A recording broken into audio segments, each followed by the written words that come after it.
this film is about love, and it's not easy to speak about love or to put words about love. And I think for our story with Vincent, each day we would come in front of Michelangelo, we would say our lines, and he would direct us very precisely, saying, go slowly, don't look at him. To Vincent, smile a little bit, be more enthusiastic, oh, just a little, find a gesture. He was in fact very precise.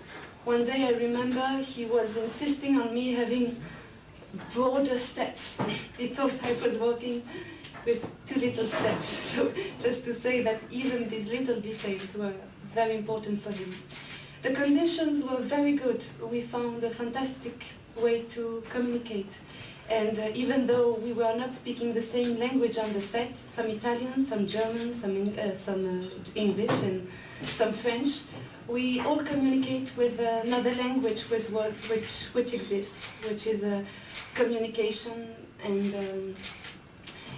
And one of our great conditions was them, who really support us all and make this film happen. And so I hope you did like it too. Working conditions were not that different from any other movie. There was a director, Michelangelo. There was a cameraman, Alfio Contini. There was a crew, there were actors.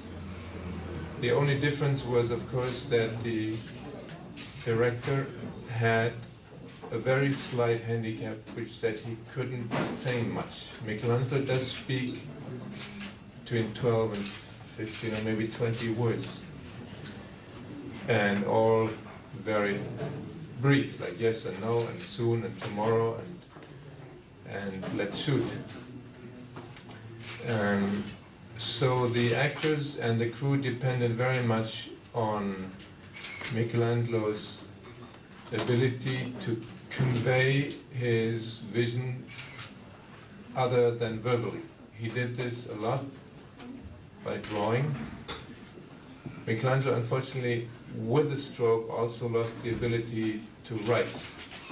So he cannot spell things anymore, although he can read, but he cannot write. So he was relying on drawings, on gestures, on taking the actors physically and showing them what he wanted to do.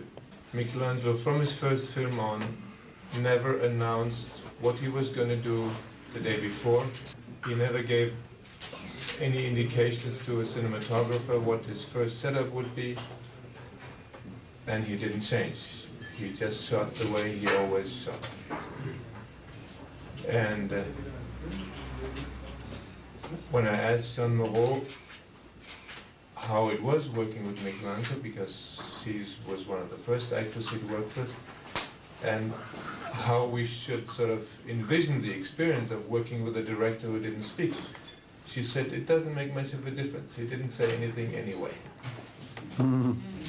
So.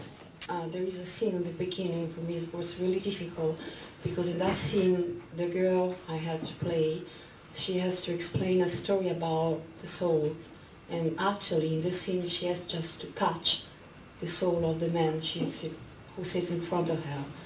And all what I wanted to do is to do it, I mean to catch the soul of the man in front of me.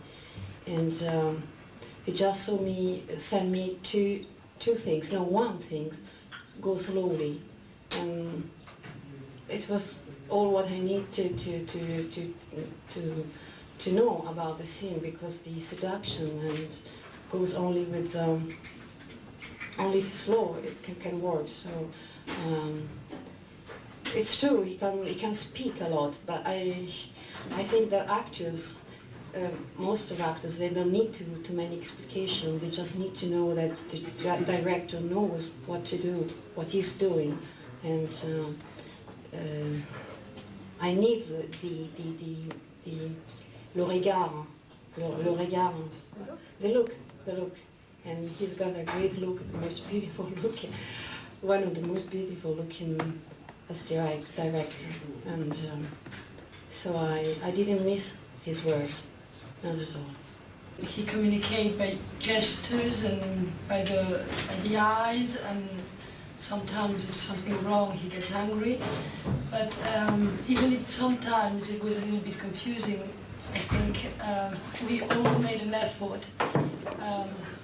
and I think everyone understood, and I think Michelangelo knew what he was doing completely.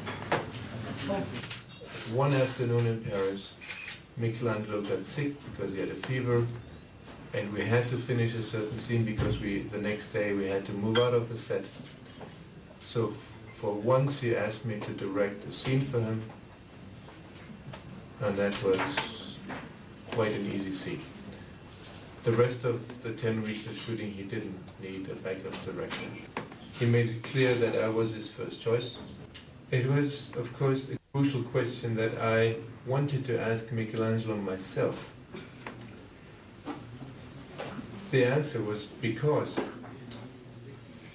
and that's as much as I got out of him. The lines between the episodes, so all the lines that form the voiceover of the director in the framework, are all based entirely on Michelangelo's own notes. I didn't feel that, and Tonino Guerra, who wrote the script, agreed with me. We both didn't feel that this director character should be Michelangelo like in a biography. We felt this director should be somebody else. But at the same time, we felt that as he was tying everything together, we should give him Michelangelo's thoughts. And Michelangelo opened his drawers and pulled out books and books and books of notes he had written over 40 years. And Enrica, his wife, selected those that are now the narration in the film. So everything that the director thinks is Michelangelo's own words. There's a new generation working in Germany and everywhere else for whom the context with the history of cinema never has been as important, and for whom, especially as they start their work in a different age than I did, they start their work in the late consumer age, for whom it's a whole different battle than for my generation. When I was starting to make movies, I was able to make a film every year for 10 years, which was an incredible privilege.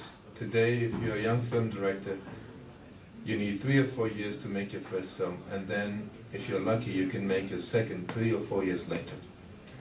So I was extremely privileged, and I always did feel that I had been given lots of gifts from these masters, like Ozu, for instance, and also Michelangelo.